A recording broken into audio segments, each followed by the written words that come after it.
Hello everyone and welcome back to phase 2 of my rundown of Marvel movies. Now for those people who are just tuning into this and haven't seen my phase 1 video, I'll put the link into the description box to take you to that one first. Phase 2 guys, we are here, so let's just go straight into this. So the first one we've got up is Iron Man 3 from May 2013, this time directed by Shane Black, who directed Kiss Kiss Bang Bang and The Predator from last year. Now when you think of The Predator from last year, you think, oh, really? Right, okay, he directed Iron Man 3. But actually, Iron Man 3 for me doesn't get the credit that it deserves. I really liked Iron Man 3. I thought it was a very interesting take on Iron Man, because it was the first two I felt were a bit glorified, but when you actually think about this and read, well, I'm saying the first two. The second one was very glorified, and it was plastered with it all the way through. It was like Tony Stark couldn't do anything wrong. Like he was getting into trouble for doing stuff that he shouldn't have been doing, which, you know, is life, you know. But when you're given these circumstances throughout that movie, you kind of feel sorry for the guy when he starts getting wronged for the stuff that he's doing, when he's just trying to enjoy himself. And so coming into Iron Man 3, where the shit really starts hitting the fan, when we get the Mandarin, who for a time we actually think is played by Ben Kingsley. I'll get to that in a minute. The events of the first Avengers film coinciding with Iron Man 2, the two movies actually have set up what is eventually going to happen throughout Iron Man 3, and that's what I kind of liked about the film. Now Shane went into this with a real open mind about what had gone on in those previous movies to give us something a little different, something that was going to bring a bit of closure to Iron Man's character, and which is what he went for, and we got that. But a lot of people think the execution in Iron Man 3 wasn't done very well, but I actually think it was, give or take one particular thing. And this is what I'm actually going to address now, guys. It was the whole situation with the Mandarin and the whole Mandarin thing, where we got the initial thought that it was Ben Kingsley, and then it turned out to be actually Guy Pearce, and that was a bit of a cruel turn, because Ben Kingsley, the way that they addressed that throughout the first act and halfway through the second act, I thought was great. I thought that was fantastic, because it really gave us that real feel that this was a movie of desperation. Like I say, what is going to happen next? This is nuts. Like, what's going to happen? And then all of a sudden, it turns into a typical cliche of a film. And somehow, now that I'm actually thinking about this is exactly what happened in The Predator. So what went through Shane's mind at the time when he did this is beyond me, because like I say, the first half of the film was fantastic. If that could have been followed right the way through to the end, that would have made for a great finale to a great closure for the Iron Man story arc. But as it stands, it sort of carried on throughout the universe, throughout the universe. So we're actually going to see this the final closure, I think, in Endgame, which I'm going to say tonight. Yes, if you are thinking, if that's baffled you, yes, I am recording these videos back to back because I need to get some sleep this afternoon at some point, because I'm going to a double bill, because the View Cinemas in Carlisle are showing Infinity War, and then they're showing Endgame as a midnight showing. So get ready for my reaction review, which will be going up as soon as possible, guys. So yeah. I liked Iron Man 3. I did. I really enjoyed it. I kind of liked the way they went at the end with the shock factor with a specific character, and I kind of hope they utilize this character in Endgame as well. I think that would be so awesome to see. It really would. But anyway, moving on from Iron Man 3, next up we've got Thor: The Dark World from November of the same year, 2013, directed by Alan Taylor, which sees the return of our favourite god of thunder. Now, I watched this one the other day, and I've seen it a few times before, and up until this time round, and it still doesn't do anything for me. I hate Malekith. I think he is absolute garbage. Oh God, that's that out of the way. But on a better note, everybody else is actually not too bad, but the only thing, it feels like an MTV movie. It really does. It just seems like all it seems to be is just a series of events with talking and everything else, and not much going for it. And I don't know. I can't like The Dark World. I think the only good thing about The Dark World is the story arc around the Infinity Stone that is actually used in the movie. The way that they used it around Natalie Portman's character, I thought that was a good move. I actually think that would have made, if they'd gone down the road of not having Malekith in it, I thought that would have been a really good turn to actually have those events without having Malekith in the movie, because that would evidently have made Natalie Portman an antagonist for the movie, with the power of that Infinity Stone running through her. I thought that would have been awesome. As kind of we need to save her from whatever is in her body. That would have been great. I would have loved to have seen that, you know. But as it stands, it is what it is. A lot of people don't like it. I'm one of those. That's it. We're done. We're done with it. We're done with Thor: The Dark World. So moving on to April 2014, and we get probably the best film out of the cinematic universe to date. Well, saying to date, a lot of people regard this as the best one that there has been yet. Captain America: The Winter Soldier. I had so much fun watching this movie the other night. It's just such a breath of fresh air, and it was the first movie to have Anthony and Joe Russo as the directors. They went on to direct a few more of the movies since then. So yes, what can I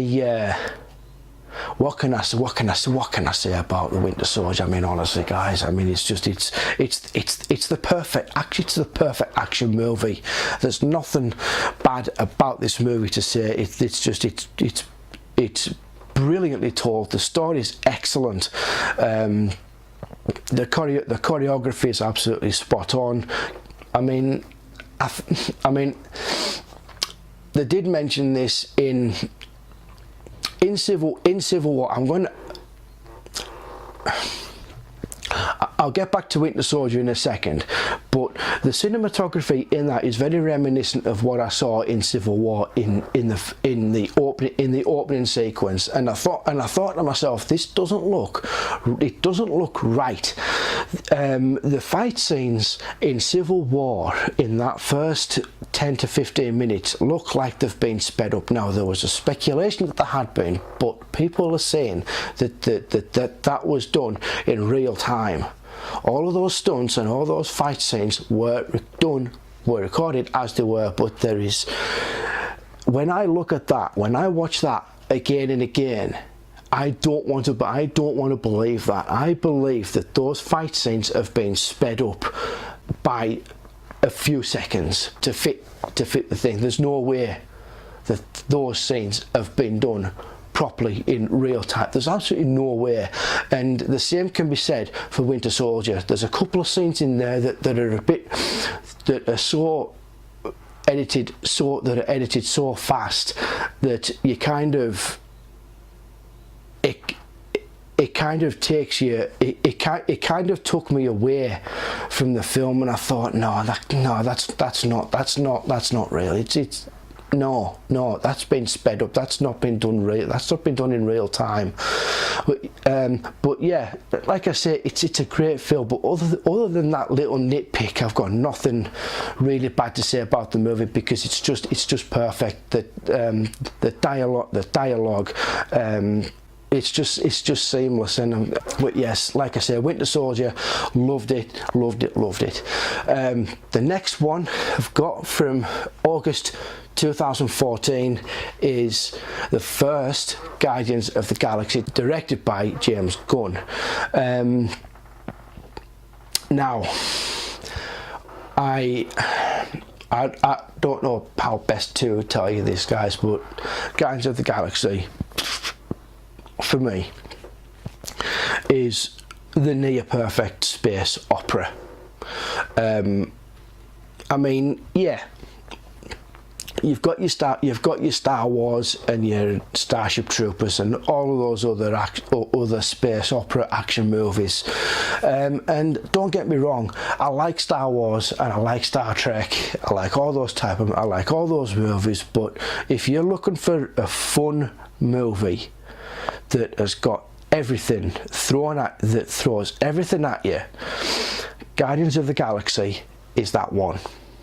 I mean, yes, I can understand people are going to take offence to this, for those Star Wars fans that said, what are you talking about? There's character development in Star Wars. Yes, there is character development in those movies, but that's over 3 movies. We've had 2 Guardians movies, and we got more out of the second one than we did the first. But in terms of getting all of these characters, there's more characters in this particular, more main characters in this particular one than there is in Star Wars. I'm not talking about the droids, I'm talking about the actual people. I'm not talking about Vader, I'm not talking about C-3PO or R2-D2. I'm talking about the real people. Leia, Luke, Han, Lando. Who else is there? I mean, I can't think of any offhand, but I'm sure you Star Wars fans out there will be able to tell me in the comments below. It'll be really great, but I'm not out to start to spark controversy. I'm just giving an opinion. If you don't like it, that's fine. It's just an opinion. But I feel that the first Guardians movie is a really good example of how to introduce characters and still have fun with those characters, if you get what I mean. I'm not talking about what I'm not talking about the Star Wars thing where we're slowly introduced to them, and then something happens. I mean, yeah, we're getting that in Guardians as well, but if you can see where I'm coming from, Guardians of the Galaxy was made as a fun space opera, whereas Star Wars was more of a serious film that needed to be dragged out to explain the story that is going to carry on for another 3 films. You get what I mean? Today, it's not like that. People want everything to be thrown at you at 100 miles an hour. It's not like the 70s or the 80s. Everyone wants everything thrown at them at 100 miles an hour. I know this. I'm nearly 40. I'm nearly 40 years old. I'm nearly 2 years off hitting 40, and I've been through the generations where I've seen the different styles in filmmaking, and I just know through experience and from what people have said to me what they want to see in a movie, and this is where we are at. We're at the time where people want everything to happen all in one go, and everything to have a reasonably happy ending, and that's basically it. And we get that. We get exactly that with the first Guardians of the Galaxy. We get the right character development. We've got a good story. We've got a lot of fun happening. There's a lot of action that is brilliantly handled. The CGI is absolutely awesome, and it just has a real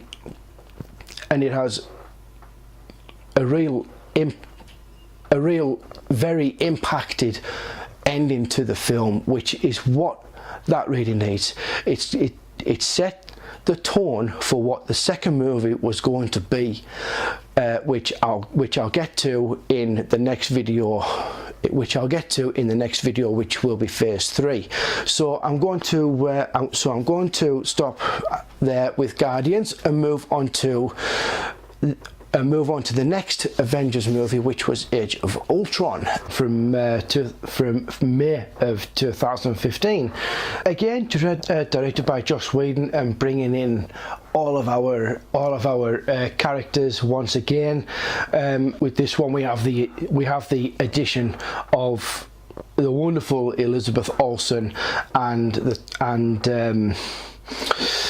Aaron Taylor-Johnson as Quicksilver and Scarlet Witch, who for this film, for a majority of the movie, are our somewhat part antagonists that are kind of caught in the middle of what is going on within the film. And really, I kind of had a good time. And I kind of had a good time with the film.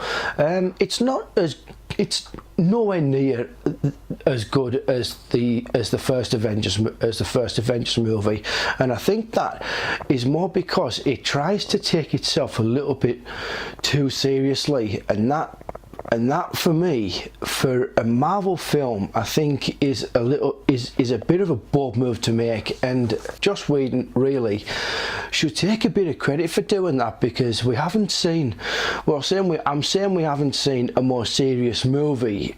A more serious movie. The Winter Soldier was a more serious movie, but it was a lot more grounded, and it was managed a lot better. And also we had Thor: The Dark World, which was done as a more serious movie, but that was not handled very well at all. If anything, The Dark World is probably the worst movie of Phase 2, hands down. But Age of Ultron, even though it takes itself a bit more seriously than the first Avengers movie, it still has its charm, and that comes from the new characters that we get. Like I say, Scarlet Witch and Quicksilver, which I said for a majority are mainly antagonists of the film. But Ultron himself, I thought it was okay. I mean, James Spader did a reasonably good job with the voice acting. I thought he was very sinister when they did the excuse me, when they did the all of the synthesizer work with his voice to bring it down to a more robotic level. I thought it was great. I thought it was really sinister, and really actually carried the movie quite well. But as I said, took itself a little too seriously for what it should have been. I mean, it comes across as more as a graphic novel type movie, this one, and for Marvel that didn't quite settle with some. Well, I'm saying for Marvel it didn't quite settle with some people out in the public there, but it was a bold move to make, and it was a decent enough movie with really good additional characters. But why they had to kill off Quicksilver, I really don't know, and that was probably one of the bad decisions that was made in the film, because he could have been really good if they kept him on.